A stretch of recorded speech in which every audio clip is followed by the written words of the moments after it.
District autonomy district বুলি কয় আৰু নিজৰ অথৰিটি বুলি কয়, কিন্তু আজিলৈকে নিজৰ অথৰিটি নে কাৰোবাৰ দখলত নে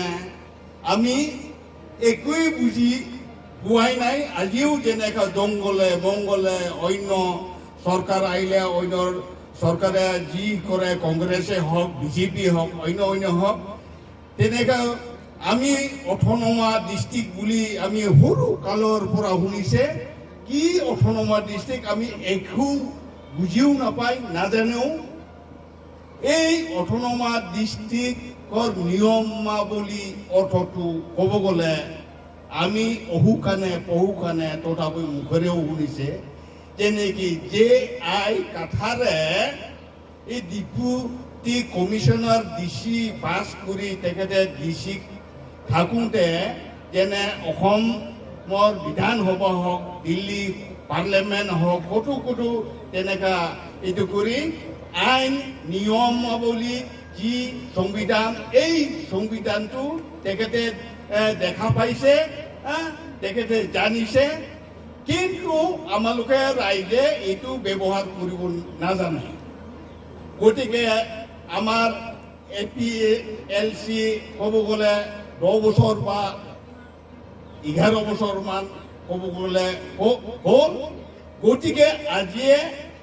আমাৰ ডিচাৰ্জি CM এই ধনচিৰি ডিচাৰ্জি CM আজিয়ে তেখেতক লগ পাইছে। গতিকে এক ধৰণৰ আমি ইয়াত ডিচাৰ্জি CM লাংখাইলো শিৱনগৰ একটা কমিটি হয়, একটা APLC আমি জইন দিছোঁ। গতিকে ইয়াতে ৰাইজেও নিজেও বুজিব লাগে যে আমি অটোনমা ডিস্ট্ৰিক্ট বস্তুটো আজিহে তেখেতৰ মুখ পৰা শুনিম, আজিহে জানিম। গতিকে অটোনমা ডিস্ট্ৰিক্ট কোৱাটো কি বস্তু আজি জানিম। গতিকে এই বাৰৰ মতে যেনেকৈ ভাৰতত অসমত প্ৰথমবাৰ তেনেকৈ ইলেকশ্যন হৈছে, সেই ধৰণৰ এতিয়াও হ'ব লাগে। গতিকে ইয়াত ডিচাৰ্জি CM শিৱনগৰ লাংখাইলো সকলোৱে ইয়াত আছে, মূল্য বুজিব লাগিব। ডিমাচা হওক, পুৰুষ মহিলা হওক, পুৰুষ সকলে হওক, এজনত ক'বলৈ 100 জনকৈ একদম এই চাবত যেনেকা কেঁচি মাৰ্কা দিছে, এই কেঁচি মাৰ্কাত বটম হ'লেও টিপিব লাগিব আৰু ইয়াকে টিপি আমি জয়যুক্ত কৰি আমাৰ অসম বিধান সভাত পঠাই দিব পাৰিব লাগিব। তাত পঠালে আমালোকে দিল্লী যাবৰ কাৰণে সুবিধা, আমাৰ অটোনমা কাউন্সিল কাৰ্বিয়ে হওক, ডিমাচে হওক, ডিমা হাছাওৱে হওক, কাৰ্বি আংলং হওক, আজি দিনত কাৰ্বি আংলং হৈছে, ডিমা হাছাও হৈছে, আগত মিকিৰ হিল বুলি কয়, নৰ্থ ইষ্ট বুলি কয়। কিন্তু আজি সকলো কথা তেখেতৰ মুখত শুনিছে। কিন্তু আমি 19 নং ধনচিৰি নম্বৰ আমাৰ ক'ব গ'লে 224 না কিমান এই চেণ্টাৰত তেখেতৰ আমাৰ গোট ক'ব গ'লে 700-800 গোট আছে। আৰু এইটো 700-800 গোটটো একদম কোনো বস্তু নষ্ট নোহোৱাকৈ আমালোকে সুন্দৰকৈ এই কেঁচি মাৰ্কা চাই য'ত গ'লেও আপোনালোকে অফিচত যালে ডাইৰেক্ট কেঁচি মাৰ্কাৰ কিমান নম্বৰ থাকিব,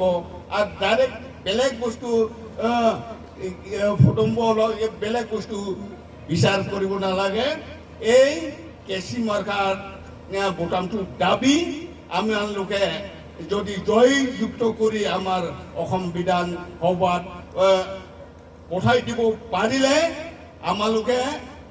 নিশ্চয় অটোনমা পাৱাৰ, অটোনমা ডিস্ট্ৰিক্ট আৰু ৰাইজে আমি ডিমাচা হয়, কাৰ্বি হয়, ইয়াত বসবাস কৰিছে, কেনেকৈ থাকিব লাগে, কেনেকৈ পাৱাৰ হ'ব লাগে, সকলো আমালোকে জানিম। গতিকে আমি ইয়াত আমাৰ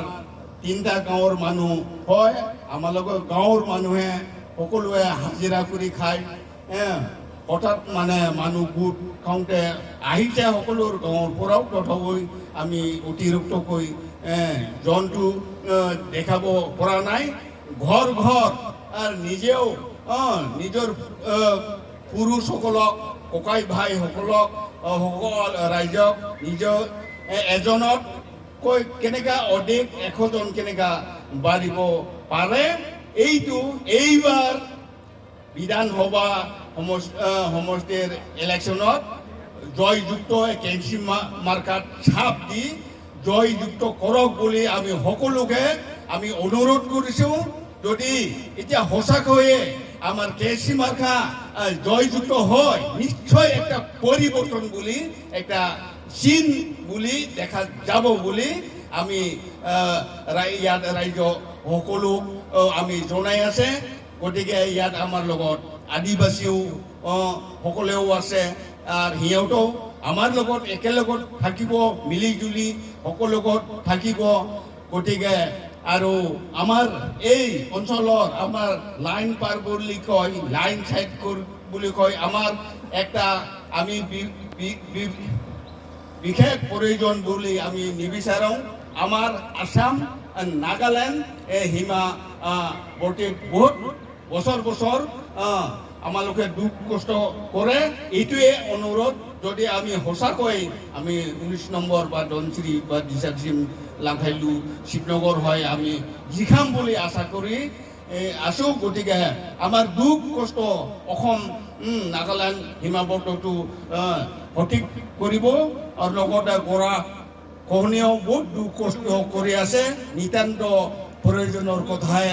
আমি কম গতিকে 9 তাৰিখ 6 বাজিৰ পৰা দলে গলে সকলো পুৰুষ মহিলা গৈ আমাৰ ওচৰতে চেণ্টাৰ আমাৰ নতুনকৈ পাইছে তাত সকলোৱে কেঁচি মাৰ্কা বুটাম দাবী জয়যুক্ত কৰিব বুলি ৰাইজক আমি আদেশ দিছোঁ আৰু জিকাবই লাগিব গতিকে মোৰ বক্তৃতা এইটোৱে কৈ সমাপ্ত কৰিলোঁ নমস্কাৰ।